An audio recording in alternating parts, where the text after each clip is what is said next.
Tamil Nadu CM Vijay ಇವತ್ತು ಕೊಲ್ಲೂರು ದೇಗುಲಕ್ಕೆ ಭೇಟಿ ಕೊಟ್ಟಿದ್ರು. ದೆಹಲಿಯಿಂದ ವಿಮಾನದ ಮೂಲಕ ಮಂಗಳೂರಿಗೆ ಆಗಮಿಸಿದ ವಿಜಯ್ ಅಲ್ಲಿಂದ ನೇರವಾಗಿ ರಸ್ತೆ ಮೂಲಕ ಕೊಲ್ಲೂರಿಗೆ ಭೇಟಿ ಕೊಟ್ಟಿದ್ದಾರೆ. ಮಂಗಳೂರು ವಿಮಾನ ನಿಲ್ದಾಣದಲ್ಲಿ ಸರ್ಕಾರದ ಪರವಾಗಿ ಸಚಿವ ಯುಟಿ ಖಾದರ್ ವಿಜಯ್ ಅವರನ್ನ ಆತ್ಮೀಯವಾಗಿ ಬರಮಾಡಿಕೊಂಡರು. ಇನ್ನು ಕೊಲ್ಲೂರಲ್ಲೂ ಪೂರ್ಣ ಕುಂಭದ ಮೂಲಕ ವಿಜಯ್ ಅವರನ್ನ ಸ್ವಾಗತಿಸಲಾಯಿತು. ಕೆಂಪು ಬಣ್ಣದ ಶಲ್ಯ ಧರಿಸಿ ವಿಜಯ್ ದೇಗುಲಕ್ಕೆ ಆಗಮಿಸಿದರು. ತಮಿಳುನಾಡು ಸಿಎಂ ವಿಜಯ್ ಕೊಲ್ಲೂರು ಮೂಕಾಂಬಿಕೆಯ ದರ್ಶನ ಪಡೆದ್ರು. ವಿಶೇಷ ಪೂಜೆಯನ್ನು ವಿಜಯ್ ಮೂಕಾಂಬಿಕೆಗೆ ಸಲ್ಲಿಸಿದ್ರು. ಪ್ರಧಾನ ಅರ್ಚಕರಾದ ರಾಮಚಂದ್ರ ಅಡಿಗ ಅವರ ವಿಶೇಷ ಸಂಕಲ್ಪ ಮಾಡಿ ವಿಜಯ್ಗೆ ವಿಶೇಷ ದಾರವನ್ನ ಕಟ್ಟಿದ್ರು. ದೇಗುಲದ ಮುಂಭಾಗದಲ್ಲಿರುವಂತಹ ಧ್ವಜಸ್ತಂಭಕ್ಕೆ ನಮಿಸಿದಂತಹ ವಿಜಯ್ ದೇಗುಲ ಪ್ರವೇಶಿಸಿದ್ರು. ದೇಗುಲ ವ್ಯವಸ್ಥಾಪನಾ ಸಮಿತಿ ಅಧ್ಯಕ್ಷ ಬಾಬು ಹೆಗ್ಡೆ ಉಪಸ್ಥಿತರಿದ್ದರು. ಇನ್ನು ದೇಗುಲದಲ್ಲಿ ಸಂಕಲ್ಪದ ಭಾಗವಾಗಿ ವಿಜಯ್ಗೆ ವಿಶೇಷ ರಕ್ಷಾದಾರವನ್ನ ಕಟ್ಟಲಾಯಿತು. ಈ ಬಗ್ಗೆ ಅರ್ಚಕ ರಾಘವೇಂದ್ರ ಅಡಿಗ ಮಾತನಾಡಿದ್ದು, ರಾಜಕೀಯ ರಕ್ಷಣೆಗಾಗಿ ಈ ದಾರವನ್ನ ಕಟ್ಟಲಾಗುತ್ತದೆ. ವೀರಭದ್ರನ ಸನ್ನಿಧಿಯಲ್ಲಿ 3 ಬಾರಿ ತೆಂಗಿನಕಾಯಿ ಸುತ್ತಿ ಹೊಡಿತಾರೆ. ಅದರ ನಂತರ ರಕ್ಷಣೆ ಉದ್ದೇಶಕ್ಕಾಗಿ ಈ ಒಂದು ದಾರವನ್ನ ಕಟ್ಟಲಾಗುತ್ತದೆ ಅಂದ್ರು. ರಕ್ಷಾದಾರವನ್ನ ಕಟ್ಟಲಾಯಿತು, ಅದರ ಹಿನ್ನೆಲೆ ರಕ್ಷಾದಾರ ಅಂತ ಹೇಳಿದ್ರೆ ದೇವಿ ಪೂಜೆ ಮಾಡಿದ ಒಂದು ರಕ್ಷೆಗೋಸ್ಕರ ಅಷ್ಟೇ. ರಾಜಕೀಯ ಕ್ಷೇತ್ರದಲ್ಲಿ ಅವರಿಗೆ ಮೂಕಾಂಬಿಕಾ ರಕ್ಷೆಗಾಗಿ ರಕ್ಷಾದಾರ. ತಾಯಿ ಮೂಕಾಂಬಿಕೆಗೆ ವಿಜಯ್ ಬೆಳ್ಳಿಯ ಖಡ್ಗವನ್ನ ಸಮರ್ಪಿಸಿದ್ದಾರೆ. ದೇಗುಲ ಭೇಟಿಯ ವೇಳೆ ವಿಜಯ್ ಹಿಂದೆ ಎಂಜಿಆರ್ ಕೊಟ್ಟಂತಹ ಚಿನ್ನದ ಖಡ್ಗವನ್ನು ಕೂಡ ವೀಕ್ಷಣೆ ಮಾಡಿದ್ರು. ಇನ್ನು ವಿಶೇಷ ಪೂಜೆ ಸಲ್ಲಿಸಿದ ವಿಜಯ್ ಸುಮಾರು 30 ನಿಮಿಷಗಳ ಕಾಲ ದೇಗುಲದಲ್ಲಿದ್ದರು. ಬೆಳ್ಳಿಯ ಖಡ್ಗ ಸಹಿತ ಫಲ ಪುಷ್ಪಗಳನ್ನು ಸಮರ್ಪಣೆ ಮಾಡಿದ್ದು ಮಂತ್ರ ಘೋಷಣೆಯೊಂದಿಗೆ ಅರ್ಚಕ ವೃಂದದವರು ಪೂಜಾ ವಿಧಿವಿಧಾನವನ್ನು ನೆರವೇರಿಸಿದರು. ಸಂಕಲ್ಪ ವಿಶೇಷವಾಗಿ ಅವರೇನು ಹೇಳಲಿಲ್ಲ. ಅವರು ದೇವರ ಎದುರಿಗೆ ಫಲವನ್ನು ಸಮರ್ಪಣೆ ಮಾಡಿ ಆನಂತರ ಸಂಕಲ್ಪದಲ್ಲಿ ವಿಶೇಷವಾಗಿ ಏನೂ ಹೇಳಲಿಲ್ಲ. ಹೆಸರು ನಕ್ಷತ್ರ ಅಷ್ಟೇ ಹೇಳಿದರು. ಆನಂತರ ಖಡ್ಗ ಸಮರ್ಪಣೆ ಮಾಡಿದರು. ಖಡ್ಗ ಸಮರ್ಪಣೆ ಮಾಡಿದ ನಂತರ ತಾಯಿಯಲ್ಲಿ ನಿತ್ಯವೂ ಇದನ್ನಿಟ್ಟು ಒಂದು ಅಲಂಕಾರಕ್ಕೆ ಉಪಯೋಗಿಸಿ ಅಂತ ಅಷ್ಟನ್ನು ಮಾತ್ರ ಹೇಳಿದ್ದಾರೆ. ಬೇರೆ ಏನು ವಿಚಾರ ಅವ್ರು ಮಾತಾಡಲಿಲ್ಲ. ಯಾವ ರೀತಿಯ ಖಡ್ಗ ಅಂತ? ಚಿನ್ನದ ಯಾವ? ಬೆಳ್ಳಿಯ ಹೊರೆ ಇದೆ ಮತ್ತು ಅದು ಬಾಕ್ಸ್ ಆಗಿದೆ. ಈಗ ಖಡ್ಗ ಅಂತ ಹೇಳಿದ್ರೆ ಅದು ವಿಜಯದ ಪ್ರತೀಕ ಒಂದು, ಅಥವಾ ಮುಂಚೆ ಸಂಕಲ್ಪ ಮಾಡ್ಕೊಳ್ಳೋದಿದ್ರೆ ಶತ್ರು ಸಂಹಾರದ ಒಂದು ಸಂಕಲ್ಪ. ಸುತ್ತದ ದೇವರ ದರ್ಶನವನ್ನು ಮಾಡಿದರು. ಪರಿವಾರ ದೇವರ ವೀರಭದ್ರ ದರ್ಶನ ಮಾಡಿ ಕಾಯನ್ನು ತಲೆಗೆ ಸುತ್ತಿ ಅದನ್ನು ಸ್ಫೋಟ ಮಾಡಲಾಗಿದೆ. ಆನಂತರ ಪರಿವಾರ ದೇವಸ್ಥಾನದೆಲ್ಲ ದರ್ಶನ ಮಾಡಿ ಆನಂತರದಲ್ಲಿ ಸೀದಾ ತೆರಳಿರ್ತಾರೆ. ಏನು ಸಂಕಲ್ಪ ಮಾಡಿದ್ದಾರೆ ಏನಾದರೂ ಹೇಳಿದ್ರೆ ತಮ್ಮ ಜೊತೆ? ಅಲ್ಲ, ಸಂಕಲ್ಪ ಕ್ಷೇತ್ರದ ಒಂದು ಸಂಕಲ್ಪ ವಿಧಿ ಇದೆ. ಅದಲ್ಲದೆ ಅವರು ಪ್ರತ್ಯೇಕ ಯಾವುದೇ ಸಂಕಲ್ಪವನ್ನು ಹೇಳಲಿಲ್ಲ. ಅವ್ರ ಜೊತೆ ಬಂದವರು ಹೇಳಲಿಲ್ಲ, ಯಾವುದೇ ಸಂಕಲ್ಪ ಹೇಳಲಿಲ್ಲ. ಇನ್ನು ದೇಗುಲದಲ್ಲಿ ಖಡ್ಗ ಸಮರ್ಪಣೆ ಮಾಡಿರೋ ವಿಚಾರವಾಗಿ ಪ್ರಧಾನ ಅರ್ಚಕ ರಾಮಚಂದ್ರ ಅಡಿಗ ಎಕ್ಸ್ಕ್ಲೂಸಿವ್ ಆಗಿ ನ್ಯೂಸ್ 18 ಜೊತೆ ಮಾತಾಡಿದ್ದು, ಸಣ್ಣ ಗಾತ್ರ ಬೆಳ್ಳಿಯ ಖಡ್ಗವನ್ನ ವಿಜಯ್ ಅರ್ಪಿಸಿದ್ದಾರೆ. ಪ್ರತಿದಿನವೂ ದೇವಿಯ ಬಳಿ ಇಡುವಂತೆ ನಿವೇದನೆ ಮಾಡಿಕೊಂಡಿದ್ದಾರೆ. ಸಾಮಾನ್ಯವಾಗಿ ಶತ್ರು ಸಂಹಾರಕ್ಕಾಗಿ ಖಡ್ಗ ಸಮರ್ಪಣೆ ಮಾಡಲಾಗುತ್ತೆ. ವಿಜಯದ ಸಂಕೇತವಾಗಿಯೂ ಖಡ್ಗ ಸಮರ್ಪಿಸಲಾಗುತ್ತೆ. ನಾವು ಸಂಕಲ್ಪ ಮಾಡಿ ವಿಜಯ ದಾರವನ್ನ ವಿಜಯ್ಗೆ ಕೊಟ್ಟಿದ್ದೇವೆ ಅಂತ ಹೇಳಿದ್ರು.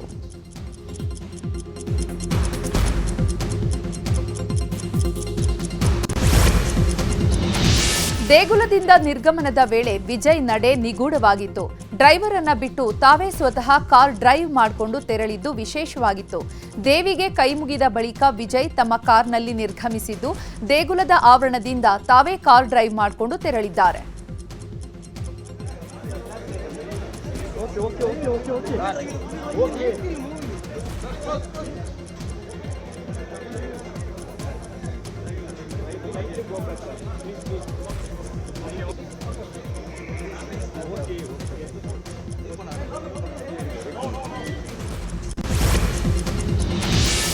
ಉಡುಪಿಯ ಕೊಲ್ಲೂರು ಕ್ಷೇತ್ರಕ್ಕೆ ತಮಿಳುನಾಡು ಸಿಎಂ ವಿಜಯ್ ಬರ್ತಾ ಇರುವ ಸುದ್ದಿ ಕೇಳಿ ಅಭಿಮಾನಿಗಳು ದೇವಸ್ಥಾನದ ಬಳಿ ಸೇರಿದ್ರು. ವಿಜಯ್ ಬರ್ತಿದ್ದಂತೆ ಅಭಿಮಾನಿಗಳು ಘೋಷಣೆ ಕೂಗಿದ್ರು.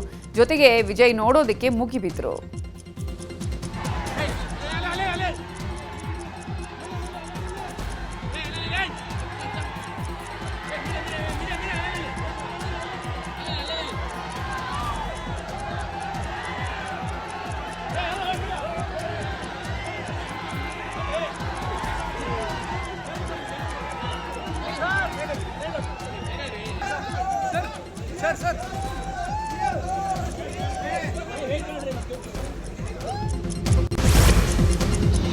ಕೊಲ್ಲೂರು ಮೂಕಾಂಬಿಕೆ ದೇವಿ ಮೇಲೆ ತಮಿಳುನಾಡಿನ ರಾಜಕಾರಣಿಗಳಿಗೆ ವಿಶೇಷವಾದ ನಂಟಿದೆ. ವಿಜಯ್ಗೂ ಮೊದಲು ಎಂಜಿ ರಾಮಚಂದ್ರನ್, ಜಾನಕಿ ರಾಮಚಂದ್ರನ್, ಜಯಲಲಿತಾ ಈ ಮೂವರು ಕೂಡ ತಾವು ಸಿಎಂ ಆಗಿದ್ದಾಗ ಕೊಲ್ಲೂರು ಮೂಕಾಂಬಿಕೆ ದೇಗುಲಕ್ಕೆ ಆಗಮಿಸಿ ವಿಶೇಷ ಪೂಜೆ ಸಲ್ಲಿಸಿದ್ರು. 1980ರಲ್ಲಿ ಕೊಲ್ಲೂರಿಗೆ ಬಂದಿದ್ದಂತಹ ಎಂಜಿಆರ್ 1 ಕೆಜಿ ತೂಕದ ಚಿನ್ನದ ಖಡ್ಗ ಸಮರ್ಪಿಸಿದ್ರು. ಈಗಲೂ ದೇವಿಯ ಕೈಯಲ್ಲಿ ಈ ಖಡ್ಗ ಇದೆ. ಇನ್ನು 2004ರಲ್ಲಿ ಜಯಲಲಿತಾ ಕೂಡ ಕೊಲ್ಲೂರಿಗೆ ಬಂದು ಚಂಡಿಕಾ ಯಾಗವನ್ನ ಮಾಡಿಸಿದ್ರು. ಈ ವೇಳೆ ಮೂಕಾಂಬಿಕೆ ದೇವಿಗೆ ಚಿನ್ನದ ಕವಚವನ್ನ ಸಮರ್ಪಿಸಿದ್ರು. ಅನ್ನದಾನ ಸೇವೆಗೆ ನಗದು ದೇಣಿಗೆಯನ್ನು ಕೂಡ ನೀಡಿದ್ರು. ಕೊಲ್ಲೂರು ಮೂಕಾಂಬಿಕಾ ದೇವಸ್ಥಾನ ದಕ್ಷಿಣ ಭಾರತದ ಪ್ರಸಿದ್ಧ ಶಕ್ತಿಪೀಠಗಳಲ್ಲಿ ಒಂದು. ಪರಶುರಾಮ ಸೃಷ್ಟಿಸಿದ ಮೋಕ್ಷದ 7 ವಾಸಸ್ಥಾನಗಳಲ್ಲಿ ಇದು ಒಂದು.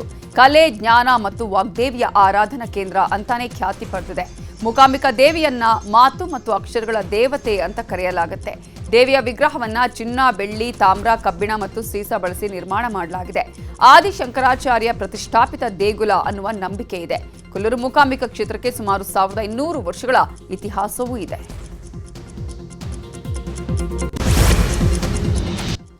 ರಾಜಕೀಯ ಸುದ್ದಿಗಳನ್ನ ನೋಡೋಣ. ಶಾಸಕ ಪ್ರದೀಪ್ ಈಶ್ವರ್ ವಿರುದ್ಧ ಮೇಲ್ಮನೆ ವಿಪಕ್ಷ ನಾಯಕ ಛಲವಾದಿ ನಾರಾಯಣಸ್ವಾಮಿ ದೂರು ನೀಡಿದ್ದಾರೆ. ಪ್ರಧಾನಿ ನರೇಂದ್ರ ಮೋದಿ ಅಭಿಮಾನಿಗಳು, ಬೆಂಬಲಿಗರು ಮತ್ತು ಬಿಜೆಪಿ ಪಕ್ಷದ ಕಾರ್ಯಕರ್ತರ ವಿರುದ್ಧ ಅವಹೇಳನಕಾರಿ ಹೇಳಿಕೆ ನೀಡಿದ್ದಾರೆ. ಹೀಗಾಗಿ ಮಾನಹಾನಿಕರ ಹಾಗೂ ದ್ವೇಷ ಪ್ರಚೋದನ ಮಾತಿನ ಕಾನೂನಿನ ಕ್ರಮಕ್ಕೆ ಒತ್ತಾಯಿಸಿ ಸಿಎಂ ಡಿಕೆ ಶಿವಕುಮಾರ್, ಗೃಹ ಸಚಿವ ಪ್ರಿಯಾಂಕ್ ಖರ್ಗೆ, ವಿಧಾನ ಪರಿಷತ್ ಉಪ ಸಭಾಧ್ಯಕ್ಷರಾದ ರುದ್ರಪ್ಪ ಲಮಾಣಿ ಮತ್ತು ಡಿಜಿಪಿಗೆ ಪತ್ರ ಬರೆದಿದ್ದಾರೆ. ಬೆಂಗಳೂರು ಟ್ರಾಫಿಕ್ ವ್ಯವಸ್ಥೆ ಬಗ್ಗೆ ಪೊಲೀಸ್ ಅಧಿಕಾರಿಗಳ ಜೊತೆಗೆ ಗೃಹ ಸಚಿವ ಪ್ರಿಯಾಂಕ್ ಖರ್ಗೆ ಸಭೆ ಮಾಡಿದ್ದಾರೆ. ಬೆಂಗಳೂರಿನ ಸಂಚಾರ ಕೇಂದ್ರ ಕಚೇರಿಯಲ್ಲಿ ಸಭೆ ಮಾಡಿದ್ದು ಸಂಚಾರ ನಿಯಮಗಳ ಕಟ್ಟುನಿಟ್ಟಿನ ಜಾರಿಗೆ ಹಿರಿಯ ಅಧಿಕಾರಿಗಳಿಗೆ ಸೂಚನೆ ಕೊಟ್ಟಿದ್ದಾರೆ. ಆಧುನಿಕ ತಂತ್ರಜ್ಞಾನ ಬಳಸಿ ಟ್ರಾಫಿಕ್ ನಿಯಂತ್ರಣದ ಬಗ್ಗೆ ಚರ್ಚೆ ಮಾಡಲಾಗಿದ್ದು, ಮುಂದಿನ ದಿನಗಳಲ್ಲಿ ಸಂಚಾರ ದಟ್ಟಣೆ ಸಾಧ್ಯವಾದಷ್ಟು ಖಾಸಗಿ ಕಂಪನಿಗಳ ಸಹಯೋಗದೊಂದಿಗೆ ಕಡಿಮೆ ಮಾಡಲು ರೂಪುರೇಷೆಗೆ ಸೂಚನೆ ಕೊಟ್ಟಿದ್ದಾರೆ. ಜೂನ್ 18ರಂದು ವಿಧಾನ ಪರಿಷತ್ ಚುನಾವಣೆ ನಡೆಯಲಿದ್ದು ಕುದುರೆ ವ್ಯಾಪಾರದ ಭೀತಿ ಎದುರಾಗಿದೆ. ಮುನ್ನೆಚ್ಚರಿಕಾ ಕ್ರಮವಾಗಿ ಕಾಂಗ್ರೆಸ್ ಶಾಸಕರು ರೆಸಾರ್ಟ್ನತ್ತ ಮುಖ ಮಾಡಿದ್ದಾರೆ. ಚುನಾವಣೆಗೆ 2 ದಿನ ಮುಂಚಿತವಾಗಿಯೇ ಅಲರ್ಟ್ ಆಗಿರುವಂತಹ ಕಾಂಗ್ರೆಸ್ ಹೈಕಮಾಂಡ್ ಜೂನ್ 16ರಂದು ತನ್ನ ಎಲ್ಲಾ ಶಾಸಕರನ್ನ ಬಿಡದಿ ಬಳಿಯ ರೆಸಾರ್ಟ್ಗೆ ಶಿಫ್ಟ್ ಮಾಡಲು ಮಾಸ್ಟರ್ ಪ್ಲಾನ್ ರೂಪಿಸಿದೆ. ಅಷ್ಟೇ ಅಲ್ಲ, ಜೂನ್ 16ರಂದೇ ರೆಸಾರ್ಟ್ನಲ್ಲಿ ಮಹತ್ವದ ಶಾಸಕಾಂಗ ಸಭೆಯನ್ನು ಕರೆಯಲಾಗಿದೆ. ಇನ್ನು ವಿಧಾನ ಪರಿಷತ್ ಚುನಾವಣೆ ಹಿನ್ನೆಲೆ ಎಚ್ಡಿ ಕುಮಾರಸ್ವಾಮಿ ಜೆಡಿಎಸ್ ಶಾಸಕರ ಜೊತೆ ಸಭೆ ಮಾಡ್ತಿದ್ದಾರೆ. ಜೆಪಿ ನಗರ ನಿವಾಸದಲ್ಲಿ 3ನೇ ಅಭ್ಯರ್ಥಿ ಗೆಲುವಿನ ಕಾರ್ಯತಂತ್ರಗಳ ಬಗ್ಗೆ ಸಭೆಯಲ್ಲಿ ವಿಚಾರಣೆಯನ್ನು ಮಾಡಲಾಗ್ತಾ ಇದೆ. ಇಂದು ರಾತ್ರಿ ದೆಹಲಿಯಿಂದ ಸಿಎಂ ಡಿಕೆ ಶಿವಕುಮಾರ್ ವಾಪಸ್ ಆಗಲಿದ್ದಾರೆ. ರಾತ್ರಿ 8:45ಕ್ಕೆ ದೆಹಲಿಯಿಂದ ಬೆಂಗಳೂರಿಗೆ ಡಿಕೆಶಿ ವಾಪಸ್ ಆಗಲಿದ್ದು, ರಾತ್ರಿ 11:40ಕ್ಕೆ ಬೆಂಗಳೂರು ವಿಮಾನ ನಿಲ್ದಾಣಕ್ಕೆ ಬಂದಿಳಿಯಲಿದ್ದಾರೆ. ಕ್ರೈಮ್ ಸುದ್ದಿಗಳನ್ನ ನೋಡೋಣ. ಬಾಲ್ಕಿ ವೆನ್ನೆಲೆ ಕೊಲೆ ಪ್ರಕರಣಕ್ಕೆ ಸಂಬಂಧಪಟ್ಟ ಹಾಗೆ ಮಹತ್ವದ ಬೆಳವಣಿಗೆಯಾಗಿದೆ. ವೆನ್ನೆಲಾ ಕೊಲೆ ಕೇಸ್ನಲ್ಲಿ 3ರನ್ನ ಅಮಾನತು ಮಾಡಲಾಗಿದೆ. ಇನ್ಸ್ಪೆಕ್ಟರ್, ಸಬ್ ಇನ್ಸ್ಪೆಕ್ಟರ್, ಕಾನ್ಸ್ಟೇಬಲ್ ಅನ್ನ ಸಸ್ಪೆಂಡ್ ಮಾಡಲಾಗಿದೆ. ಅಂದಿನ ಕಾಡುಗೋಡು ಇನ್ಸ್ಪೆಕ್ಟರ್ ರಂಗಸ್ವಾಮಿ, ಪಿಎಸ್ಐ ನಿಂಗರಾಜು ಹಾಗೂ ಓರ್ವ ಕಾನ್ಸ್ಟೇಬಲ್ ಅನ್ನು ಸಸ್ಪೆಂಡ್ ಮಾಡಿ ಕಮಿಷನರ್ ಆದೇಶ ಹೊರಡಿಸಿದ್ದಾರೆ. ಇನ್ನು ತನಿಖಾಧಿಕಾರಿಯನ್ನು ಬದಲಾಯಿಸಲಾಗಿದ್ದು, ಬಾಣಸವಾಡಿ ಉಪವಿಭಾಗದ ಅನುಷಾ ಅವರನ್ನ ತನಿಖಾಧಿಕಾರಿಯಾಗಿ ನೇಮಕ ಮಾಡಲಾಗಿದೆ. ಕಾಡುಗೋಡಿ ಪೊಲೀಸ್ ಸ್ಟೇಷನ್ ವ್ಯಾಪ್ತಿಯಲ್ಲಿ ಒಂದು ಮರ್ಡರ್ ಕೇಸ್ ರಿಜಿಸ್ಟರ್ ಆಗಿದೆ 4 ಜೂನ್ಗೆ. ಇದು ಹಿಂದೆ 23ನೇ ತಾರೀಕು ಮಾರ್ಚ್ 23ಗೆ ಒಂದು ಘಟನೆ ನಡೆದಿದ್ದು, ಅದರಲ್ಲಿ ಮಗುದು ಡೆತ್ ಆಗಿತ್ತು. ಆಗ ಸಸ್ಪಿಷಿಯಸ್ ಡೆತ್ ಅಂತ ನಮ್ಮ ಪೊಲೀಸವ್ರು ಕೇಸ್ ರಿಜಿಸ್ಟರ್ ಮಾಡಿದರು. ತದನಂತರ 4 ಜೂನ್ಗೆ ಮರ್ಡರ್ ಕೇಸ್ ರಿಜಿಸ್ಟರ್ ಆಗಿದೆ. ಈ ಎಲ್ಲ ಪ್ರಕರಣದಲ್ಲಿ ಇನ್ವೆಸ್ಟಿಗೇಷನ್ಲಿ ಕೆಲವು ಲ್ಯಾಪ್ಸಸ್ ಕಂಡು ಬರ್ತಾ ಇದೆ. ನಮ್ಮ ಸೀನಿಯರ್ ಆಫೀಸರ್ಸ್ ಅವ್ರದ್ದು ರಿಪೋರ್ಟ್ ಪ್ರಕಾರ ಆ ನಿಟ್ಟಿನಲ್ಲಿ 3 ಜನ ಆಫೀಸರ್ಸ್, ಒಬ್ಬ ಇನ್ಸ್ಪೆಕ್ಟರ್, ಒಬ್ಬ ಸಬ್ ಇನ್ಸ್ಪೆಕ್ಟರ್ ಮತ್ತು ಇನ್ನೊಬ್ಬ ಕಾನ್ಸ್ಟೇಬಲ್ ಅವ್ರಿಗೆ ಸದ್ಯಕ್ಕೆ ಸಸ್ಪೆನ್ಷನ್. ಬೆಂಗಳೂರಲ್ಲಿ ಬಾಲಕಿ ವೆನ್ನೆಲಾ ಕೊಲೆ ಪ್ರಕರಣದ ತನಿಖೆಯಲ್ಲಿ ಬಹಳಷ್ಟು ವಿಚಾರಗಳು ಬೆಳಕಿಗೆ ಬಂದಿದೆ. ಕ್ರೈಮ್ ಸೀನ್ ರೀಕ್ರಿಯೇಟ್ ಮಾಡೋ ವೇಳೆ ಅನೇಕ ವಿಚಾರಗಳು ಬೆಳಕಿಗೆ ಬಂದಿದೆ. ಮಗುವಿನ ಬಗ್ಗೆ ಸಾಕಷ್ಟು ಕನಸು ಕಂಡಿದ್ದ ಪ್ರಿಯಾಂಕಾ ಮಗುವನ್ನ ಬೋರ್ಡಿಂಗ್ ಶಾಲೆಗೆ ಸೇರಿಸಲು ಮುಂದಾಗಿದ್ಲಂತೆ. ಇದೇ ವಿಚಾರವಾಗಿ ಮೋಹನ್ ಜೊತೆ ಗಲಾಟೆ ಕೂಡ ಮಾಡಿದ್ಲಂತೆ. ಇನ್ನು ವೆನ್ನೆಲಾ ಕೊಲೆಯಾಗ್ತಿದ್ದಂತೆ ಸತ್ತ ಮಗುವಿಗೆ ಪ್ರಿಯಾಂಕಳಿ ಸ್ನಾನ ಮಾಡಿಸಿದ್ದಂತೆ. ಹೊಸ ಬಟ್ಟೆ ಹಾಕಿ ಆಸ್ಪತ್ರೆಗೆ ಕರೆದೊಯ್ದಿದ್ರಂತೆ. ಕ್ರೈಮ್ ಸೀನ್ ರೀಕ್ರಿಯೇಟ್ ವೇಳೆ ಈ ವಿಚಾರವನ್ನ ಮೋಹನ್ ಬಾಯ್ಬಿಟ್ಟಿದ್ದಾನೆ. ಇನ್ನು ಆರೋಪಿ ಪ್ರಿಯಾಂಕಾ ಪೊಲೀಸರ ಬಲೆಗೆ ಬಿದ್ದಿದ್ದೇ ರೋಚಕ. ಸಿಕ್ಕಿಬೀಳೋ ಭಯದಲ್ಲಿ ಮೊಬೈಲ್ ಬಳಸಿದ ಪ್ರಿಯಾಂಕಾ ಅಕೌಂಟ್ನಲ್ಲಿ 10 ಲಕ್ಷ ರೂಪಾಯಿ ಇದ್ರೂ ಡ್ರಾ ಮಾಡಿರಲಿಲ್ವಂತೆ. ಮೈಸೂರಲ್ಲಿ ಅವಿತಿದ್ದ ಪ್ರಿಯಾಂಕಾ ಆ ಬಳಿಕ ಮೋಹನ್ ಸ್ನೇಹಿತನ ಮೂಲಕ ಸಕಲೇಶಪುರದಲ್ಲಿ ಸ್ನೇಹಿತನ ಮನೆಯಲ್ಲಿ ಆಶ್ರಯ ಪಡೆದಿದ್ರು. ಆದರೆ ಅಲ್ಲಿ ವಿರೋಧ ವ್ಯಕ್ತವಾಗ್ತಿದ್ದಂತೆ ರೆಸಾರ್ಟ್ಗೆ ಶಿಫ್ಟ್ ಆಗಿದ್ದಾಳೆ. ಸ್ನೇಹಿತನ ಬಗ್ಗೆ ಮೋಹನ್ ಕೊಟ್ಟ ಮಾಹಿತಿ ಆಧರಿಸಿ ಸಕಲೇಶಪುರಕ್ಕೆ ತೆರಳಿದ ಪೊಲೀಸರು ಪ್ರಿಯಾಂಕರನ್ನ ಅರೆಸ್ಟ್ ಮಾಡಿದ್ದಾರೆ.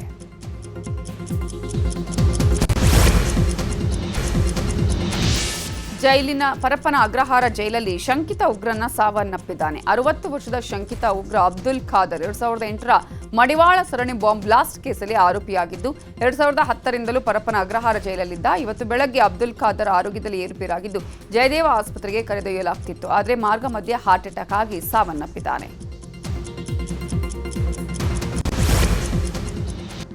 ರಾಜ್ಯದ ಸುದ್ದಿಗಳನ್ನ ನೋಡೋಣ. ಲೋಕಾಯುಕ್ತ ಪೊಲೀಸರು ಬೆಂಗಳೂರು ನಗರ ಮತ್ತು ಗ್ರಾಮಾಂತರ ವ್ಯಾಪ್ತಿಯ ಒಟ್ಟು 22 ಸರ್ಕಾರಿ ಆಹಾರ ಗೋದಾಮುಗಳ ಮೇಲೆ ಏಕಕಾಲದಲ್ಲಿ ದಾಳಿ ನಡೆಸಿದ್ದಾರೆ. ಖಾಸಗಿ ವಾಹನಗಳಿಂದ ಸರ್ಕಾರಿ ಒಡೆತನದ ಗೋಡೌನ್ನಿಂದ ಆಹಾರ ಕಳ್ಳ ಸಾಗಣೆ ಮಾಡಲಾಗ್ತಾ ಇದೆ ಅಂತ ಹಲವು ದೂರುಗಳು ಲೋಕಾಯುಕ್ತಕ್ಕೆ ಬಂದಿತ್ತು. ಹೀಗಾಗಿ ಲೋಕಾಯುಕ್ತ ಎಸ್ಪಿ ಶಿವಪ್ರಕಾಶ್ ದೇವರಾಜು ನೇತೃತ್ವದಲ್ಲಿ ಆರ್ಎಂಸಿಯಾರ್ಡ್ನ 5 ಗೋಡೌನ್ ಸೇರಿದಂತೆ 22 ಕಡೆ ದಾಳಿ ಮಾಡಿ ಪರಿಶೀಲಿಸಿದ್ದಾರೆ.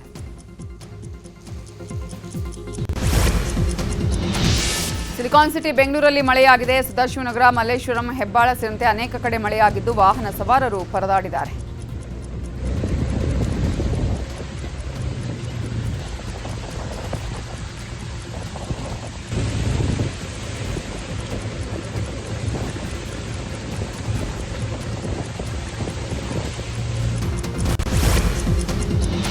ಪುತ್ತೂರು ನಗರದ ಮಧ್ಯಭಾಗದಲ್ಲೇ ಅಪಾಯಕಾರಿ ಕಟ್ಟಡ ಜನರನ್ನ ಕಂಗೆಡಿಸಿತ್ತು. ಕಟ್ಟಡವನ್ನ ತಿಂಗಳ ಹಿಂದೆ ಶಾಸಕ ಅಶೋಕ್ ಕುಮಾರ್ ರೈ ನೇತೃತ್ವದಲ್ಲಿ ಭಾಗಶಃ ತೆರವುಗೊಳಿಸಲಾಗಿತ್ತು.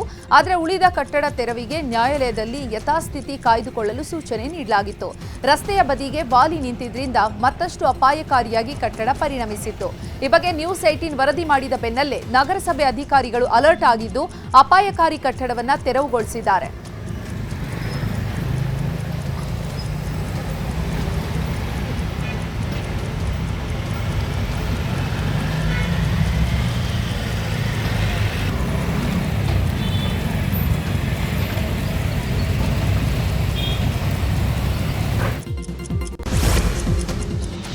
ರಾಷ್ಟ್ರ ಮಟ್ಟದಲ್ಲಿ ಏನಾಗ್ತಾ ಇದೆ ಅನ್ನೋದನ್ನ ನೋಡೋಣ ದೇಶ ಸುದ್ದಿಯಲ್ಲಿ. ಟಿಎಂಸಿ ಮುಖ್ಯಸ್ಥೆಯಾಗ ಪಶ್ಚಿಮ ಬಂಗಾಳದ ಮಾಜಿ ಮುಖ್ಯಮಂತ್ರಿ ಮಮತಾ ಬ್ಯಾನರ್ಜಿ ವಿರುದ್ಧ ಎಫ್ಐಆರ್ ದಾಖಲಾಗಿದೆ. ಈ ವರ್ಷದ ವಿಧಾನಸಭಾ ಚುನಾವಣೆಯ ರ್ಯಾಲಿಯಲ್ಲಿ ಕೋಮುವಾದಿ ಹಾಗೂ ಪ್ರಚೋದನಾತ್ಮಕ ಹೇಳಿಕೆ ಕೊಟ್ಟ ಆರೋಪದ ಮೇಲೆ ಪೊಲೀಸರು ಎಫ್ಐಆರ್ ದಾಖಲಿಸಿದ್ದಾರೆ. ಕೋಲ್ಕತ್ತಾದ ಹೈ ಸ್ಟ್ರೀಟ್ ಪೊಲೀಸ್ ಠಾಣೆಯಲ್ಲಿ ಈ ಸಂಬಂಧ ಪ್ರಕರಣ ದಾಖಲಾಗಿದೆ.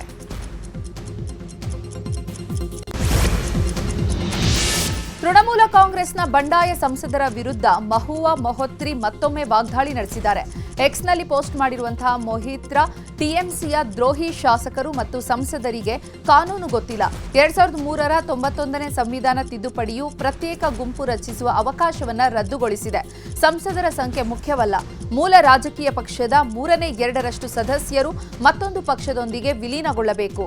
ಈ 19 ಮಂದಿ ದ್ರೋಹಿಗಳು ರಾಜೀನಾಮೆ ನೀಡಿ ಬಿಜೆಪಿ ಟಿಕೆಟ್ನಲ್ಲಿ ಸ್ಪರ್ಧಿಸಬೇಕು ಎಂದು ಬರೆದಿದ್ದಾರೆ.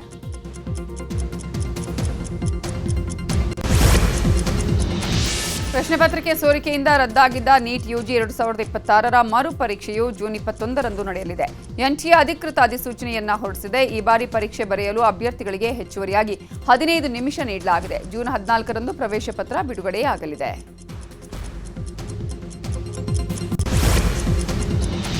ಪಶ್ಚಿಮ ಬಂಗಾಳದ ಕೋಲ್ಕತ್ತಾ ವ್ಯಾಪ್ತಿಯ ಅಲಿಪೋರ್ ಪ್ರದೇಶದಲ್ಲಿ ಭೀಕರ ಅಗ್ನಿ ದುರಂತ ಸಂಭವಿಸಿದೆ. 9 ಅಂತಸ್ತಿನ ಸರ್ಕಾರಿ ಕಟ್ಟಡಕ್ಕೆ ಬೆಂಕಿ ಬಿದ್ದು 3000ಕ್ಕೂ ಅಧಿಕ ಇವಿಎಂ ಯಂತ್ರಗಳು ನಾಶವಾಗಿದೆ. ಇತ್ತೀಚೆಗೆ ನಡೆದ ವಿಧಾನಸಭಾ ಚುನಾವಣೆಯಲ್ಲಿ ಈ ಇವಿಎಂ ಯಂತ್ರಗಳನ್ನು ಬಳಸಲಾಗಿತ್ತು ಎನ್ನಲಾಗಿದೆ.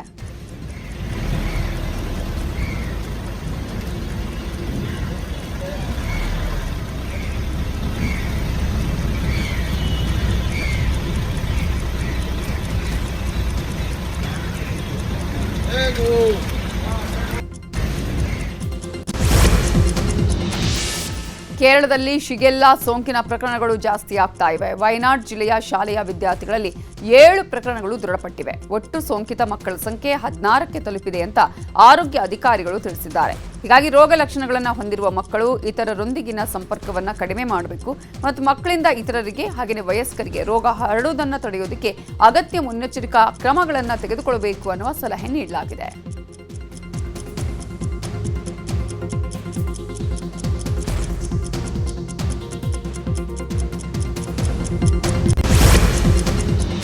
ಮಧ್ಯಪ್ರದೇಶ ರಾಜ್ಯಸಭೆ ಚುನಾವಣಾ ನಾಮಪತ್ರ ತಿರಸ್ಕಾರ ಪ್ರಕರಣದಲ್ಲಿ ಕಾಂಗ್ರೆಸ್ ನಾಯಕಿ ಮೀನಾಕ್ಷಿ ನಟರಾಜನ್ಗೆ ಸುಪ್ರೀಂ ಕೋರ್ಟ್ನಲ್ಲಿ ಹಿನ್ನಡೆಯಾಗಿದೆ. ನಾಮಪತ್ರ ತಿರಸ್ಕಾರ ಪ್ರಶ್ನಿಸಿ ಸಲ್ಲಿಸಿದ ಅರ್ಜಿಯನ್ನ ಸುಪ್ರೀಂ ಕೋರ್ಟ್ ವಜಾಗೊಳಿಸಿದೆ. ಮೇಲ್ನೋಟಕ್ಕೆ ಇದು ಹಿನ್ನಡೆಯಾಗಿ ಕಂಡರೂ ಈ ತೀರ್ಪಿನ ಹಿಂದೆ ಪ್ರಜಾಪ್ರಭುತ್ವದ ಆಶಯಗಳನ್ನು ಎತ್ತಿ ಹಿಡಿಯುವ ಮತ್ತು ಕಾನೂನು ಪ್ರಕ್ರಿಯೆಯನ್ನು ಮತ್ತಷ್ಟು ಬಲಪಡಿಸುವ ಕೆಲವು ಅತ್ಯಂತ ಸಕಾರಾತ್ಮಕ ಭರವಸೆಗಳಿವೆ. ನಾಮಪತ್ರ ತಿರಸ್ಕೃತವಾದ ಬಳಿಕ ಸಾಮಾನ್ಯವಾಗಿ ಪರಿಹಾರಕ್ಕಾಗಿ ಚುನಾವಣಾ ಆಯೋಗದ ಮೊರೆ ಹೋಗಬೇಕಾಗುತ್ತದೆ ಅಂತ ಸುಪ್ರೀಂ ಕೋರ್ಟ್ ಅಭಿಪ್ರಾಯಪಟ್ಟಿದೆ. ಮಧ್ಯಪ್ರದೇಶ ರಾಜ್ಯಸಭಾ ಚುನಾವಣಾ ನಾಮಪತ್ರ ತಿರಸ್ಕಾರ ಆದಂತಹ ಪ್ರಕರಣಕ್ಕೆ ಸಂಬಂಧಪಟ್ಟಂತೆ ಕಾಂಗ್ರೆಸ್ ನಾಯಕಿ ಮೀನಾಕ್ಷಿ ನಟರಾಜನ್ಗೆ ಸುಪ್ರೀಂ ಕೋರ್ಟ್ನಲ್ಲಿ ಹಿನ್ನಡೆಯಾಗಿದೆ. ನಾಮಪತ್ರ ತಿರಸ್ಕಾರವನ್ನು ಪ್ರಶ್ನೆ ಮಾಡಿ ಸಲ್ಲಿಸಿದಂತಹ ಅರ್ಜಿಯನ್ನ ಸುಪ್ರೀಂ ಕೋರ್ಟ್ ವಜಾಗೊಳಿಸಿದೆ. ಮೇಲ್ನೋಟಕ್ಕೆ ಇದು ಹಿನ್ನಡೆ ಅಂತ ಕಂಡ್ರೂ ಕೂಡ ಈ ತೀರ್ಪಿನ ಹಿಂದೆ ಪ್ರಜಾಪ್ರಭುತ್ವದ ಆಶಯಗಳನ್ನು ಎತ್ತಿ ಹಿಡಿಯುವ ಮತ್ತು ಕಾನೂನು ಪ್ರಕ್ರಿಯೆಯನ್ನು ಮತ್ತಷ್ಟು ಬಲಪಡಿಸುವ ಕೆಲವು ಅತ್ಯಂತ ಸಕಾರಾತ್ಮಕ ಭರವಸೆಗಳಿವೆ. ಮಧ್ಯಪ್ರಾಚ್ಯದ ಯುದ್ಧವನ್ನ ಅಂತ್ಯಗೊಳಿಸುವ ನಿಟ್ಟಿನಲ್ಲಿ ಇರಾನ್ ಜೊತೆಗಿನ ಶಾಂತಿ ಒಪ್ಪಂದವು ಅಂತಿಮ ಹಂತಕ್ಕೆ ತಲುಪಿದೆ ಅಂತ ಅಮೆರಿಕ ಅಧ್ಯಕ್ಷ ಡೊನಾಲ್ಡ್ ಟ್ರಂಪ್ ಹೇಳಿಕೆಯನ್ನು ನೀಡಿದ್ದಾರೆ. ಇರಾನ್ನ ಉನ್ನತ ನಾಯಕರೊಂದಿಗೆ ಮಾತುಕತೆ ನಡೆಸಲಾಗಿದೆ. ಇನ್ನೇನು ಕೆಲವೇ ದಿನಗಳಲ್ಲಿ ಒಪ್ಪಂದಕ್ಕೆ ಸಹಿ ಬೀಳಲಿದೆ. ಇಂದಿನಿಂದಲೇ ಇರಾನ್ ಮೇಲಿನ ಬಾಂಬ್ ದಾಳಿ ಮತ್ತು ಮಿಲಿಟರಿ ಸ್ಟ್ರೈಕ್ಗಳನ್ನು ರದ್ದುಗೊಳಿಸಿದ್ದೇವೆ ಅಂತ ಟ್ರಂಪ್ ಮಾಹಿತಿಯನ್ನು ನೀಡಿದ್ದಾರೆ. ಇನ್ನು ಯುದ್ಧ ಅಂತ್ಯಗೊಳಿಸುವ ಟ್ರಂಪ್ ಅವರ ಹೇಳಿಕೆಯನ್ನ ಇರಾನ್ ತಳ್ಳಿಹಾಕಿದೆ. ಒಪ್ಪಂದದ ಕುರಿತು ತಾವು ಯಾವುದೇ ಅಂತಿಮ ನಿರ್ಧಾರಕ್ಕೆ ಬಂದಿಲ್ಲ ಅಂತ ಇರಾನ್ ಸ್ಪಷ್ಟಪಡಿಸಿದೆ. ಇರಾನ್ ತನ್ನ ಗಡಿ ರೇಖೆಗಳನ್ನು ಮೀರಿ ಯಾವುದೇ ರಾಜಿ ಮಾಡಿಕೊಳ್ಳುವುದಿಲ್ಲ.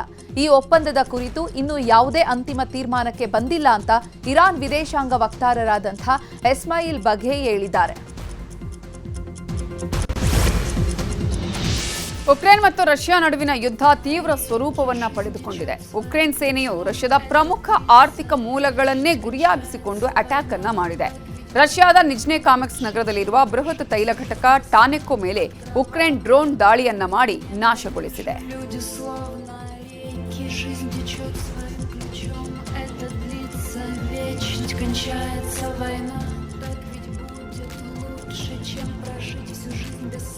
Под кровавой тьму я ненавижу, люди словно реки, жизнь течет своим ключом, это длится вечность, кончается война, так ведь будет лучше, чем прожить всю жизнь без сна. ಭಾರತದ ಖ್ಯಾತ ಮರಳು ಕಲಾವಿದ ಹಾಗೂ ಪದ್ಮಶ್ರೀ ಪುರಸ್ಕೃತ ಸುದರ್ಶನ್ ಪಟ್ನಾಯಕ್ ಅವರಿಗೆ ಗೋಲ್ಡನ್ ಸ್ಯಾಂಡ್ ಮಾಸ್ಟರ್ ಪ್ರಶಸ್ತಿ ಒಲಿದಿದೆ. ರಷ್ಯಾದ ಸೇಂಟ್ ಪೀಟರ್ಸ್ಬರ್ಗ್ ನಗರದಲ್ಲಿ ನಡೆದಂತಹ ಅಂತಾರಾಷ್ಟ್ರೀಯ ಮಟ್ಟದ ಮರಳು ಶಿಲ್ಪಕಲೆ ಚಾಂಪಿಯನ್ಶಿಪ್ನಲ್ಲಿ ಪ್ರತಿಷ್ಠಿತ ಗೋಲ್ಡನ್ ಸ್ಯಾಂಡ್ ಮಾಸ್ಟರ್ ಪ್ರಶಸ್ತಿ ಹಾಗೂ ಚಿನ್ನದ ಪದಕವನ್ನು ಗೆಲ್ಲುವ ಮೂಲಕ ಜಾಗತಿಕ ಮಟ್ಟದಲ್ಲಿ ಭಾರತಕ್ಕೆ ಮತ್ತೊಮ್ಮೆ ಗೌರವ ತಂದುಕೊಟ್ಟಿದ್ದಾರೆ. Climate change, which is I always try to make sculpture with the message. So here we have shown how the climate impact around the world and what we have to do for the climate change. And I will. Thailand ರಾಜಮನೆತನದ ಹಿರಿಯ ರಾಜಕುಮಾರಿ ಬಜ್ರ ಕಿಟಿಯಾಭಾ ನರೇಂದಿರಾ ದೇಬ್ಯಾವತಿ ಬ್ಯಾಂಕಾಕ್ನಲ್ಲಿ ನಿಧನರಾಗಿದ್ದಾರೆ. ಕಳೆದ 3 ವರ್ಷಗಳಿಗೂ ಹೆಚ್ಚು ಕಾಲ ಕೋಮಾದಲ್ಲಿದ್ದ ಅವರು ಚಿಕಿತ್ಸೆ ಫಲಕಾರಿಯಾಗದೆ king ಚುಲಾಲಾಂಗ್ corn memorial ಆಸ್ಪತ್ರೆಯಲ್ಲಿ ಕೊನೆ ಉಸಿರೆಳೆದಿದ್ದಾರೆ.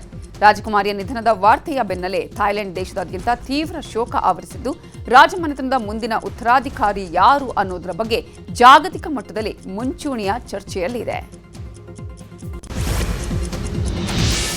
ನ್ಯೂಜಿಲೆಂಡ್ ಸ್ಟಾರ್ ಕ್ರಿಕೆಟರ್ ಕೇನ್ ವಿಲಿಯಮ್ಸ್ನ ಅಂತಾರಾಷ್ಟ್ರೀಯ ಕ್ರಿಕೆಟಿಗೆ ನಿವೃತ್ತಿ ಘೋಷಿಸಿದ್ದಾರೆ. ಸದ್ಯ ಇಂಗ್ಲೆಂಡ್ ವಿರುದ್ಧ ನಡೀತಾ ಇರುವಂತಹ ಟೆಸ್ಟ್ ಸರಣಿಯ ಮಧ್ಯದಲ್ಲೇ ದಿಢೀರ್ ನಿವೃತ್ತಿ ಘೋಷಿಸಿ ಅಭಿಮಾನಿಗಳಿಗೆ ಶಾಕ್ ಕೊಟ್ಟಿದ್ದಾರೆ. ನನ್ನ ಸ್ವಂತ ನಿರ್ಧಾರದಿಂದ ಗೌರವಯುತವಾಗಿ ಆಟದಿಂದ ಹೊರನಡೆಯುತ್ತಿರುವುದು ನನ್ನ ಸೌಭಾಗ್ಯ ಅಂತ ಹೇಳಿ ಭಾವುಕವಾಗಿ ನಿವೃತ್ತಿ ಘೋಷಿಸಿದ್ದಾರೆ.